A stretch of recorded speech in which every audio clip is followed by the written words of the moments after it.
Bir ömrü bircə yol yaşayırıqsa, min kədər, min qüssə daşıyırıqsa, ağrını, acını qaşıyırıqsa, yarımçıq qoyarıq səfərimizi.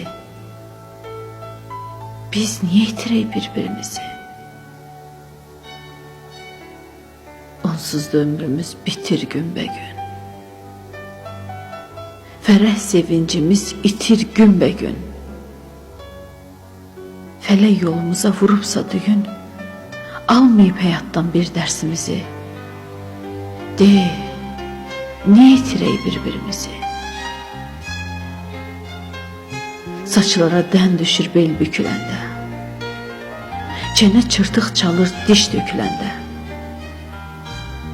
ömür sarayından daş söküləndə dərə bilmiriksə nəfəsimizi. De, niyə itirək bir-birimizi? Bir gün aylarıq, çox gec olacaq. Bağçalar yox olar, güllər solacaq. Bax onda bağışla desək də ancaq. Faydası nə olar? Bilsək də düzü. De, niyə itirək bir-birimizi?